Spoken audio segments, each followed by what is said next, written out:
This video is sponsored by Surfshark. Over the last few years, Marvel has gone the way of Star Wars. Case in point, Secret Invasion, much like Ahsoka, was a ratings disaster, landing with a thud. Even the Rhodey being a Skrull revelation wasn't met with a shock so much as it was met with a shrug, because no one cares. Such is the state of Marvel now. There is no excitement left. For Disney, between the falling share price and mounting backlash over Snow White, that is untenable.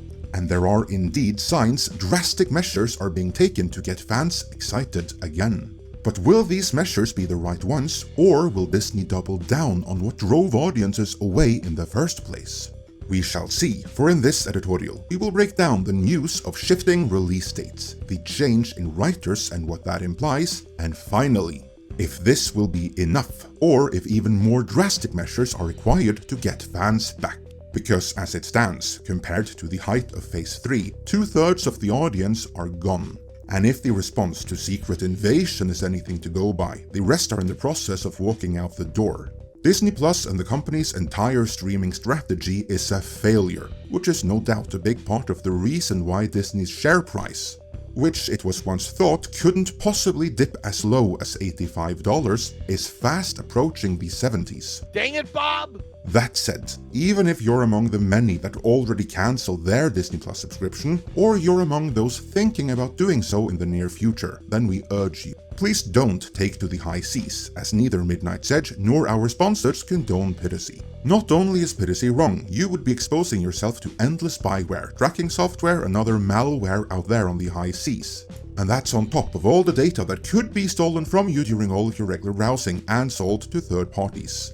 Have you noticed all the spam and scam emails you're getting? Well, they got your email from those third parties. That's how that happened. There is a fix for all of that though.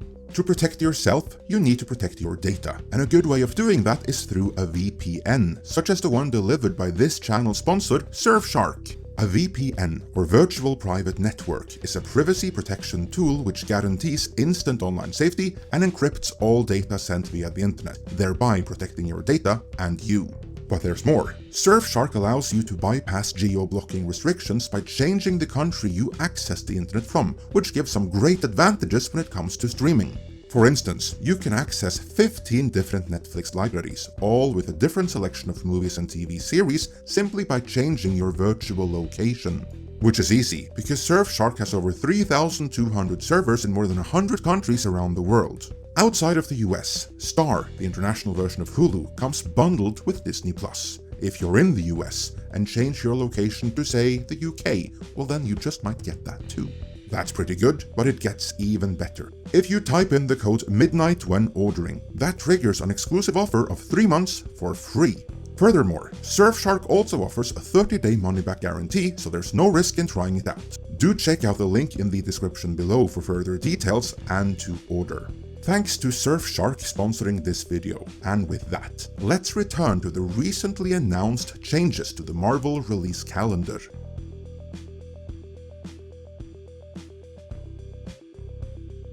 On September 1st, The Hollywood Reporter, one of Disney's go-to outlets for disseminating news that Disney wants out there but which aren't fit for an official press release, broke the exclusive scoop that Marvel are reshuffling their TV calendar.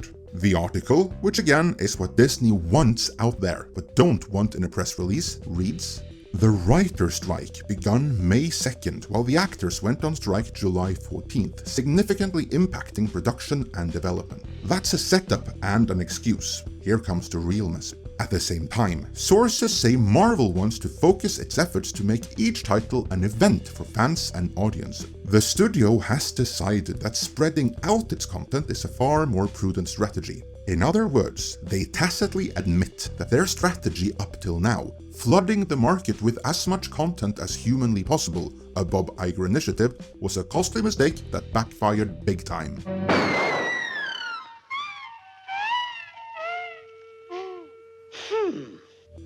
As we're about to see, the changes they're making go beyond productions that are directly affected by the strike. Case in point, Loki Season 2, the one production they have faith in, will be released in October as planned all along. No changes there.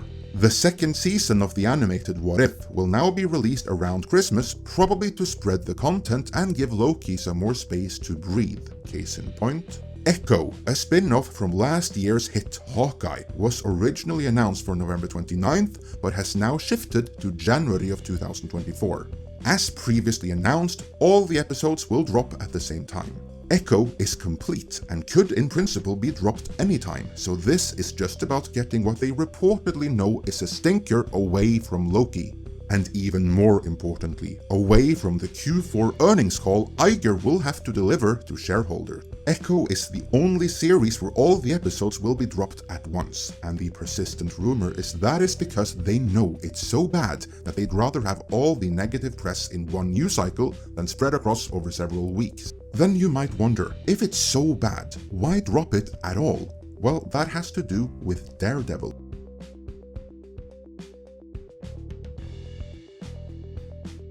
As we reported years ago, courtesy of the late great Mikey Sutton, Echo continues the events of Hawkeye, while Marvel's own Daredevil reboot continues the events of Echo.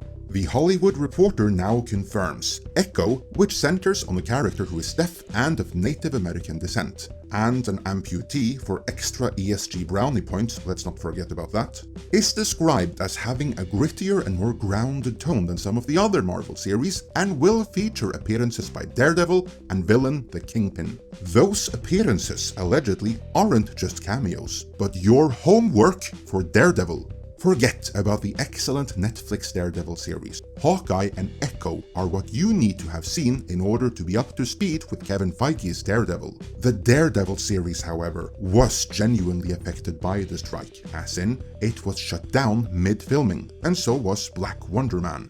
And there is no word on when either of the two will end up on the release calendar. Depending on how long the strike lasts, might not get released until 2025. However, the It Was Agatha All Along series, now retitled Agatha Darkhold Diaries, will be released around Halloween of 2024. Also, the animated X-Men 97 has been pushed back from late 2023 till early 2024. The bigger news, though, is about the series that is spun off from a movie and which will continue in another movie.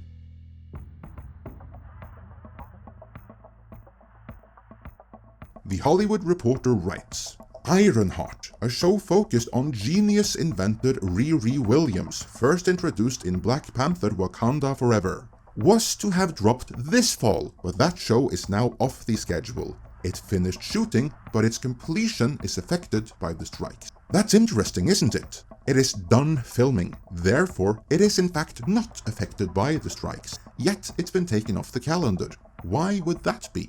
Tempting as it may be to hope they've scrapped the whole thing, the more likely answer is that while it could have been finished up and released, like so many other recent Marvel projects, it's likely deemed to be in need of extensive reshoots. That's probably what they mean by its completion being affected by the strike, because during the strike they cannot write the required changes, nor can they film any reshoots, hence it's taken off the calendar. But what could the reshoots be about? The Hollywood Reporter doesn't say, because Disney doesn't want that out there, but comicbookmovie.com had some additional information.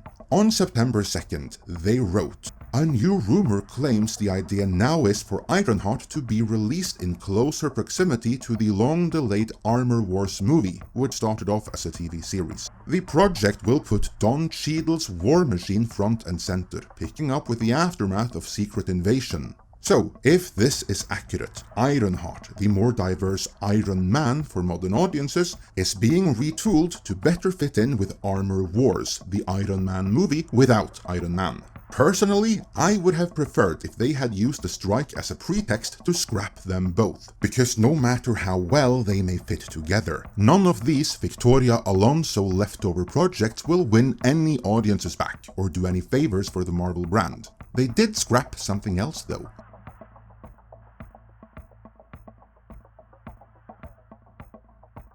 After Alan Horn had the bright idea to fire James Gunn, Kevin Feige had the bright idea to replace him with a bunch of Rick and Morty writers. More specifically, Jessica Gao, showrunner on She-Hulk, Michael Waldron, showrunner on Loki and writer of Doctor Strange in the Multiverse of Madness, as well as the upcoming Avengers Secret Wars, and Jeff Loveness, writer of Ant-Man Quantumania and the upcoming Avengers The Kang Dynasty.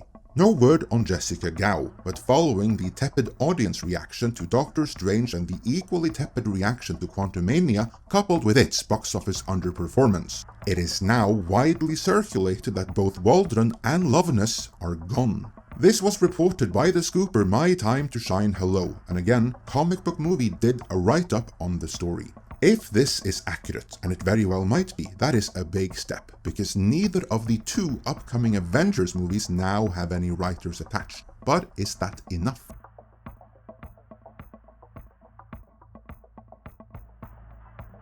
What Marvel needs to even have a chance of recovery is to ditch all the ideopolitical propaganda we've been getting these past few years and find new talent who can elevate the MCU to the level James Gunn once did.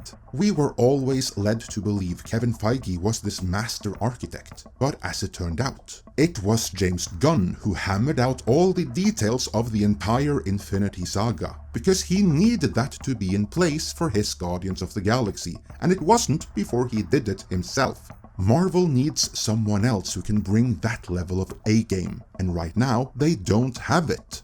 Getting rid of Loveness and Waldron is a good first step, but it's not enough. Not with all the other garbage they've still got coming out. Case in point, Ironheart, Armour Wars, Wonder Man, and Agatha all along should all be subject to a rethink and possible scrapping. Let's face facts here. All of Phases 4, 5, and 6 were dreamt up by people we later saw clearly weren't up for the job, so why stick with any of their plans? If anything, Marvel should use the strike as a pretext to scrap everything and start over with new talent and newly retooled Phases 5 and 6. As it is though, there are some positive signs, but too many projects there never was any kind of fan demand for whatsoever are still coming out, and chances are they will all be detrimental to the Marvel brand. As such, much more radical measures will be required if Disney hopes to fix it. Those are my thoughts at any rate. What are yours?